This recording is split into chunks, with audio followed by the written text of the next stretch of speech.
Good afternoon, Christine. This is Christine Nielsen, and Christine is an executive coach and business consultant, works internationally. I know Christine and I have been at meetings in 3 different countries and a couple of different continents. So, yes, we have. Christine, tell us more about you and your company. Sure. So I am a master coach. I'm an executive coach. I have been coaching since, before coaching was in vogue. So 1995 is literally when I started my coaching career and speaking career at that time. I was in the pharmaceutical industry, and I was I was one of the top sales reps in that industry in my company. And they'd hired this transformational coach, and nobody knew what that meant. Nobody knew what this business coach was doing. And so I'm sitting in my chair, but everything that he said resonated with me. And I realized right from the get-go, this isn't my seat in this pharmaceutical sales chair. That's my seat up there. So I learned and I trained. I went to him and I asked him, what do I need to do what you do? And I trained really hard to be able to do what he does. And it's been really exciting. I haven't looked back. My family thought I was crazy. So I transitioned from being in a big corporate job, 6 figures, car, salary, the whole bonuses, like everything that, the dream job. And when I left that to be an entrepreneur, my family thought she's crazy. She's lost her mind. And what is this coaching thing? That's not going to pay any money. And I quickly showed them very fast how that's not true. And it's really interesting because in 1995-96 timeframe, being a coach wasn't in vogue. It wasn't like it is now.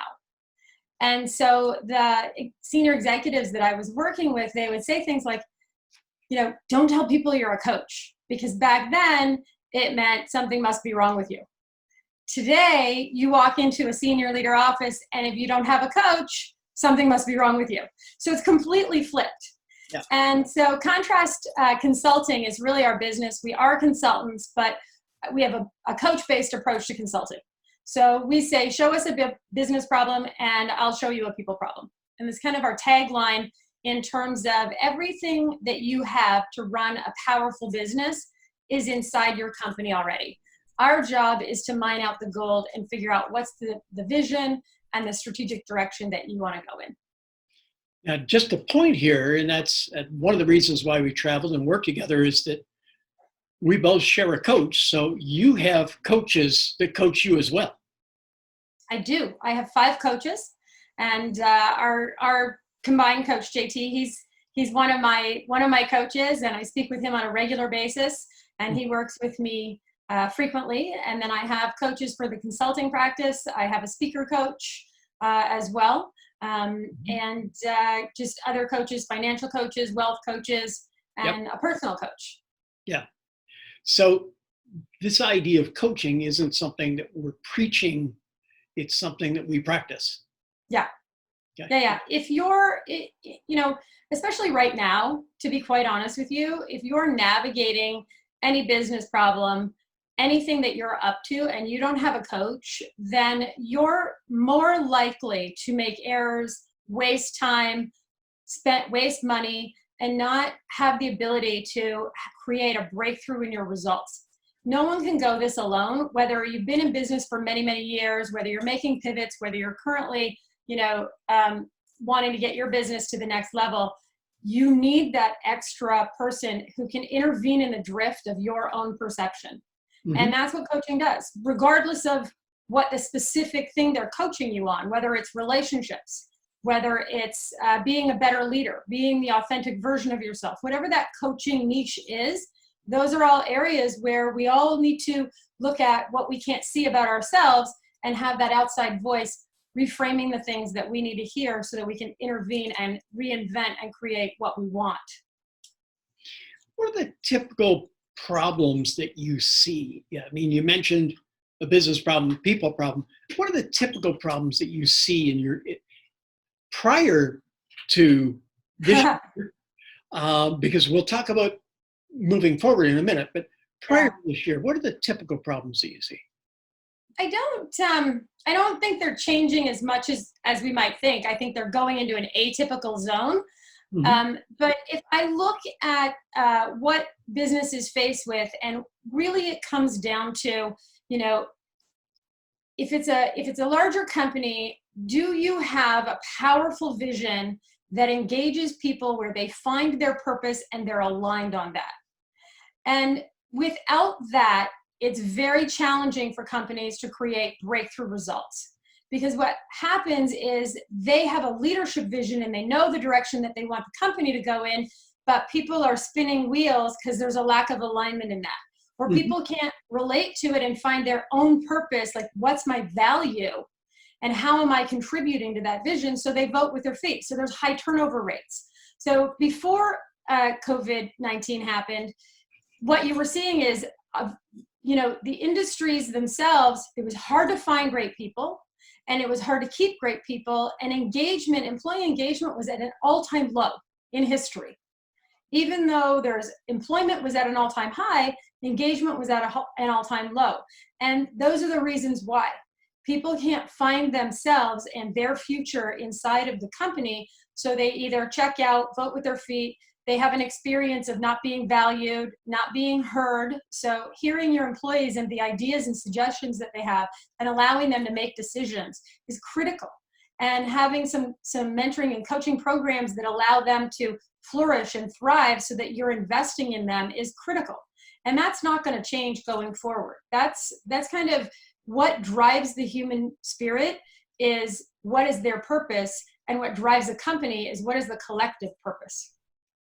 Now, I've heard some numbers. I mean, lots of people have been saying the sky is falling, the sky is falling. I've heard some numbers in the US, for example, where, you know, COVID is more in regional issues than national issues.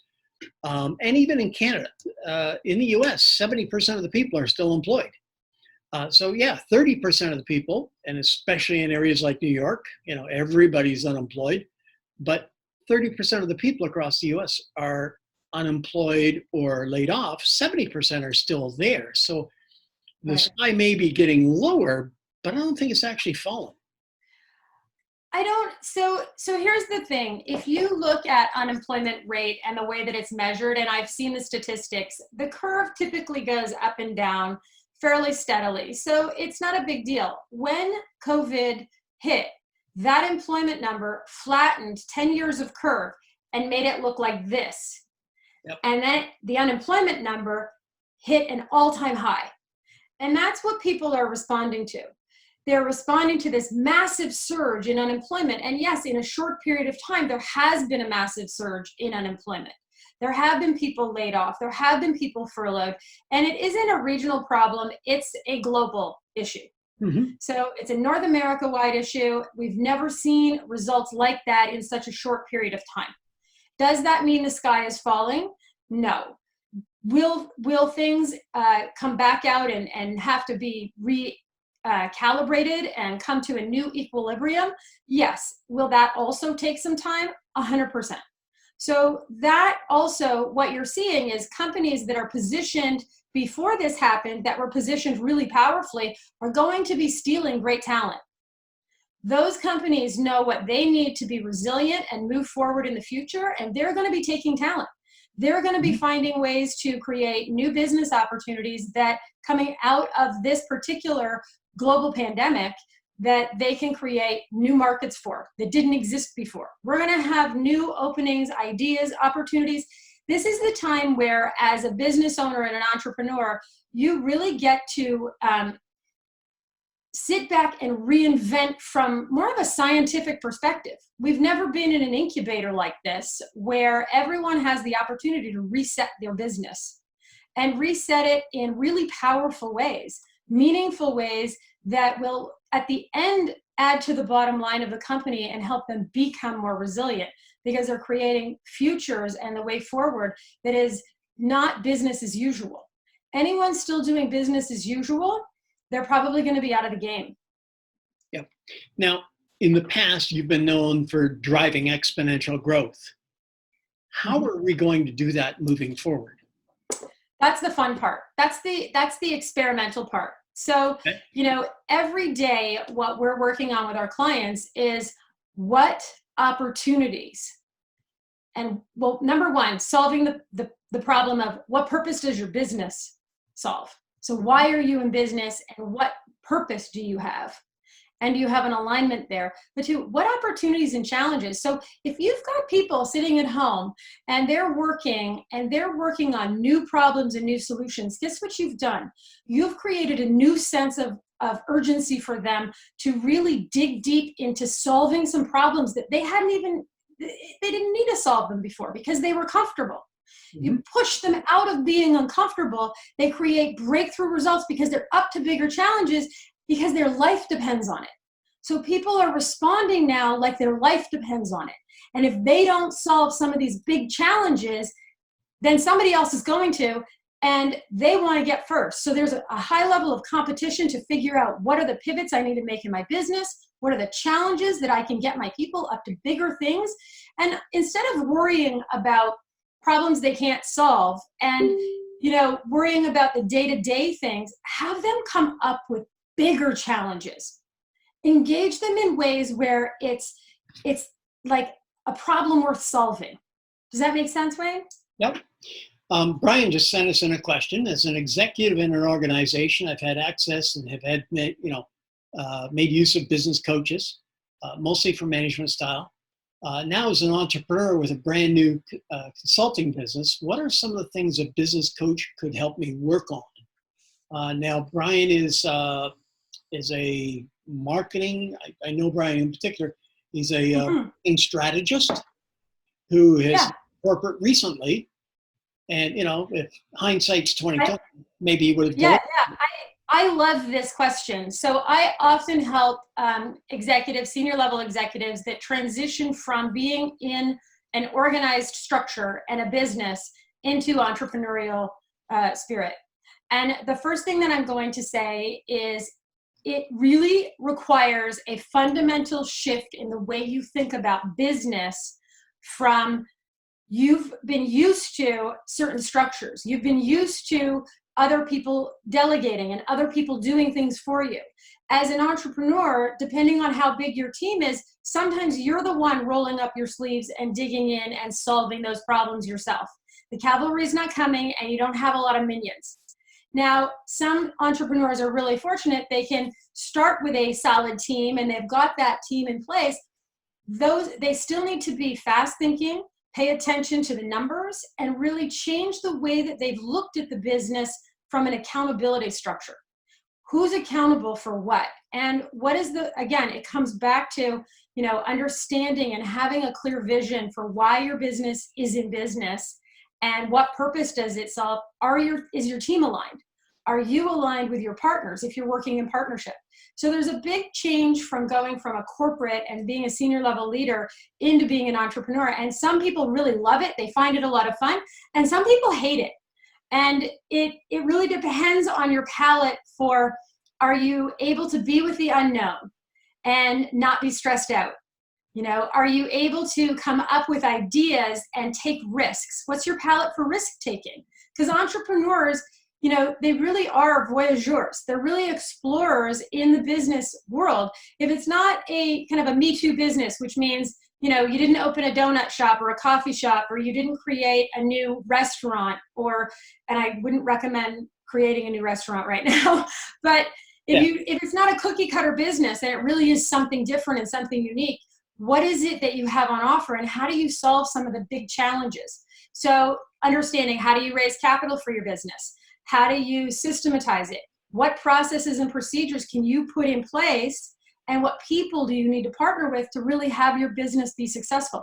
As an executive in an organization, those things were already set for you. You didn't have to attend to that. You might have been making the decisions about what systems and people, but they were already there. As an entrepreneur, you're inventing it and creating it for your business. I hope that answered your question, Brian. The second part of his question, or just a note, is he's actually in the business development phase. Yeah. Trying to work with new clients. Okay, this is great. So one, I don't know, tell me, Brian, just type your answer in the chat, in the box. What kind of business are you in? Wayne, you said it, but I didn't catch it. He's a marketing strategist for small and medium corporations. Excellent. So number one, marketing strategy, lose the word strategy, start with execution. People don't need big, hairy strategies. They need execution. They need to be able to know that when they reach out to Brian, they're going to be able to market their products, services in a way that has a return on their investment quickly. So, it used to be like strategy. Yes, you need it, but because you have to plan everything. If you don't have a plan, it won't work, right? We all know that.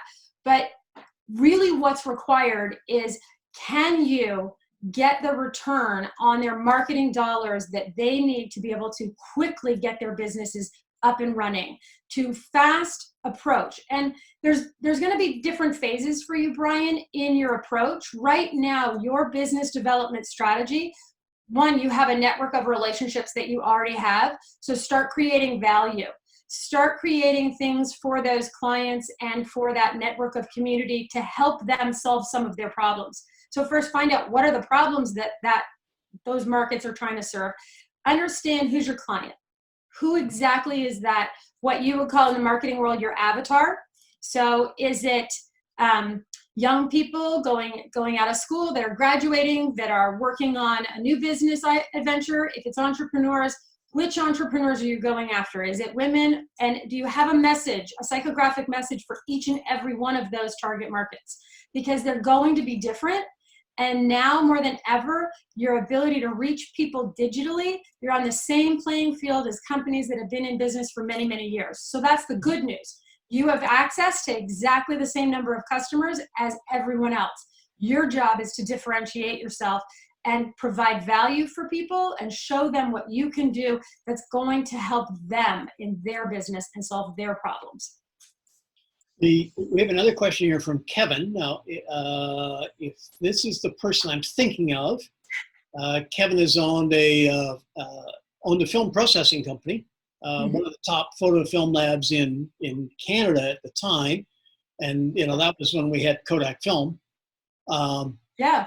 That kind of disappeared with Kodak and digital, and then moving from there, it was into school photography.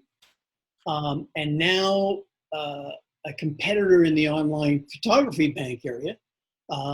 So, Kevin may be looking at another pivot in his career. But the question is, how does a small company like his engage a coach at affordable price and still receive a quality experience? I love that you asked this question, and I'm going to answer it from two different positions. My own, which is I've been coaching for over 27 years. Use a coach-based approach to consulting. Now, some people think, oh, that means you're not affordable. Not all coaches are created equally. When you're choosing your coach, don't look at price. Always look at what's going to be the return on my investment and what results will this coaching create for myself and my business. And if it's not measurable, it's not the right coach for your business. So whatever you're doing when you look for a coach and you're comparing, one, you want to have a good fit. You also don't want to pick a coach that's going to tell you what you want to hear. You need to pick a coach that's going to tell you what you need to hear.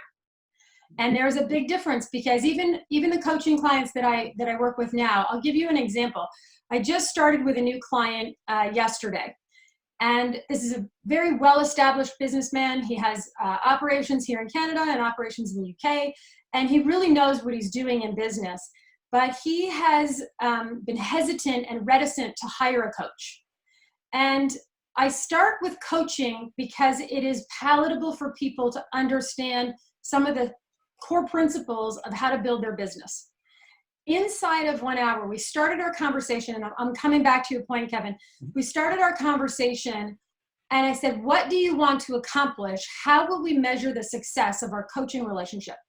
I don't coach people any less than 6 months at a time. It's a 6-month commitment. And if you can't make that commitment, I'm not going to be the right coach for you. It takes that long to have a real result gained from the coaching, because we're shifting behaviors, we're shifting perceptions, and we're changing actions. So we're changing actions and we're creating new results. Our first conversation with a brand new client who was uncertain about what would he really get out of coaching, he didn't really know. I have gotten so many messages from him just from the session we did yesterday to today, because we created inside of 1 hour 3 new strategic business opportunities, and they're real business opportunities that will be launched inside of a pandemic. So it doesn't matter how big or small your company is, it matters what results you're seeking. What is the vision you have for your company? And that is the determining factor for what coach you choose. And not all coaches are created equally. As I said, there are some that have lots of experience, and there are some that are great coaches, but they're more tactical in their approach. So if you're looking for someone to give you a very tactical approach, like hold you to account for what you said you would do, there's lots of coaches like that. If you're looking to transform your business and really create, an extraordinary experience, they're more hard to find. They're more rare, and they have the experience and the grit. They've probably coached entrepreneurs, large companies, they've run the gamut, because coaching isn't a specific industry, it's across the board. I hope that answers. So then to come back to Kevin's question. So to answer your question, Kevin, in terms of, you have to figure out what do you want and what will be the return on your investment. So where, if you're investing in coaching, then you have to figure out, I will get to this result, and that investment will have paid off. It's just like if you're investing in marketing, you need to know that every dollar you spend in marketing has a return on it.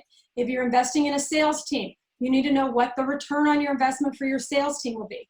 So understanding the business principles and what that investment looks like will determine how to get a coach. Interesting enough, this change in business environment is allowing us to launch 2 new businesses during isolation that we wouldn't have had time to launch ourselves, me personally, if business had carried on as usual. And one of our coaches, Myron, which I believe you know, we had a conversation, it was last Sunday. He's under the weather with COVID himself. It's a great time to move forward and build something that we couldn't have built if we didn't have all these people, eyes and ears. I did an experiment last week. There we go. Wayne, I think you've returned.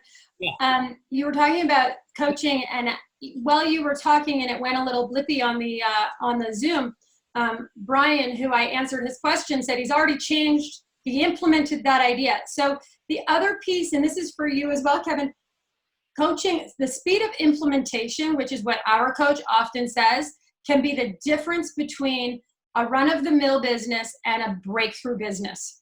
How fast do you execute, and how coachable are you? If you're resisting your coach, there's no point. You're wasting your money. If you're fighting and arguing with your coach, there's no point. You're wasting your money. Now, that doesn't mean that you have to say, oh, my coach said to do this, I'm not in the driver's seat. No. You need to be able to give enough pushback to make sure that the ideas are in the right direction. But coaching also has to do with how coachable are you? Are you willing to implement those ideas? Are you willing to take on those strategies? Are you willing to try those things? And are you willing to be held to account for what you said you would do? Yeah. And interesting, Brian's note about he's already changed his website as a result of the words you said. He took off strategies. Yeah. Yeah. Kevin asked another question here, Wayne. Do you want me to read it? Sure. What areas of expertise can you address? Example, HR and corporate psychology, or business product ideas and marketing? Do you mean from me personally? So on my team, I have coaches internationally that work in Contrast Results Group. We have marketing coaches. We have an HR coach that will be on my podcast this week.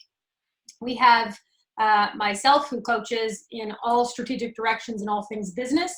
And we have specific coaches that do other specific things. So if you are building a team, then you need someone who understands the dynamics of a team and how they fit together.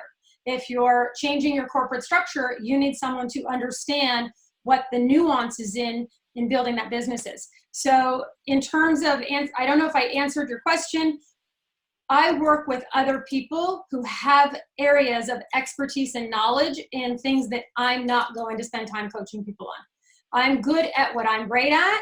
And I know the things that I don't want to know about HR. I don't want to know about accounting. I'm never going to coach you there, but I will tell you on our team, we have a great provider of all of those services. Interesting enough, one of the coaches, I mentioned Myron. I mean, we're talking to Myron just about online businesses. We're not talking to him about public speaking Exactly. or events or other types of business. Right. He's an online specialist, and wow, is he smart when it comes to online. Yeah.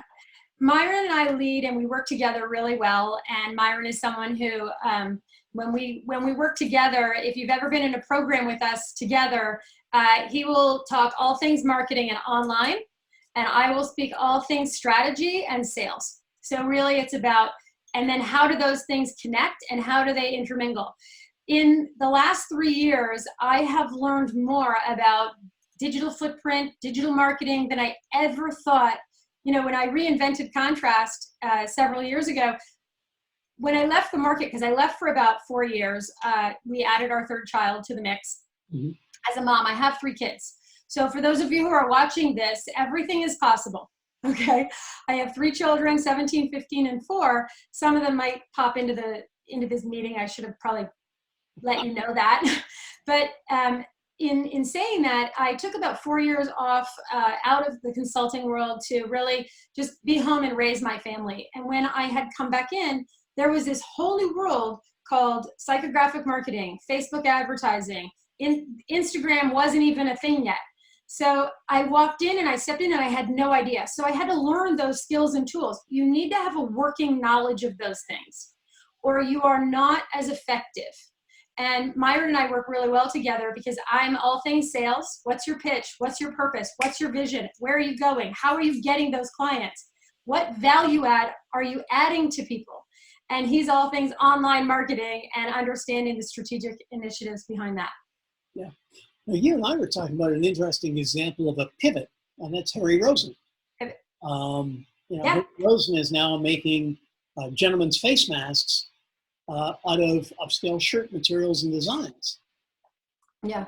So it's an interesting phenomenon. Right now, everyone should be looking at what is my reset, what are the opportunities, and where do I need to pivot my business? And on LinkedIn this morning, I woke up and one of the sharks from Shark Tank, he had posted about Harry Rosen creating these gentlemen's face masks, and they're made out of old recycled or reusable Harry Rosen shirts. And it's funny because my husband had just gone through his closet and there's a stack of Harry Rosen shirts in a blue bag ready for donation. And I said to my daughter, go get those shirts. We're going to make some masks out of those shirts. So I don't even, I don't need to go buy them from Harry Rosen, but here's the piece I want you to be thinking about for your own business. What is it that you can create that provides value that wasn't necessarily your core business? Harry wasn't in the business of making masks prior to COVID-19. Yeah. What services, products, and offering can you create for your business? Because we're now going into a period of time where people have a need and you can fill that need. They have requirements and you can fill that requirement. One of our clients is launching, people are going to be very challenged, and a lot of entrepreneurs that might have some cash flow problems that aren't qualifying necessarily for the help and the assistance. One of our clients is launching a credit card that helps entrepreneurs build up their credit scores so that they can have access to cash. And he's doing that inside of this particular, he was doing it before, but now he's in more of an urgency because what is going to be needed in the marketplace is business owners needing to be able to access credit and have more room to be able to build their businesses and grow and expand. So those are the kinds of things that our clients are pivoting, and they're launching faster than they had expected to because it's needed now. There is a level of urgency that you want to create in your business. What is needed now? How do I create that urgency so that you can help your customers, your clients be more resilient and move beyond this period of time in a way that is empowering for them and empowering for you? So back to the Harry Rosen mask thing, that is one example. You're seeing hundreds and thousands of examples all across the board where people are coming up with innovative ways to reach their clients, connect with their clients, and provide value for their clients. So we talk about exponential growth. Exponential growth comes from creating those relationships and working and developing your business in a way. Right now, it's really about building relationships, building value, and creating opportunities for people. And that wants to be, in this current situation, what you're focusing on. If you're spamming people and trying to sell them your products and your services, I recommend you stop doing that. I recommend you start providing value. And the value will turn into sales. That's exponential growth. If you're spamming people, they'll start ignoring you because you're just another face in the crowd and you're not distinguished from anybody else. Yeah, and now it's how you create new value. New value, yeah. What was there 6 weeks ago? Right, and here's the best part. You don't know. So you really get to, none of us know. There's no certainty in this time. We don't know what's going to happen. We don't have, a crystal ball. And one of the biggest challenges that your clients are going to face is they don't know either. So you can help by brainstorming opportunities and coming up with things that they can try and create opportunities for their own business. So what's possible and what opportunities will they take actions towards? And being willing to pivot those actions as things unfold and open up. But if you do nothing but... And technology is not our friend. I think we just lost Christine. Hopefully she'll rejoin us momentarily.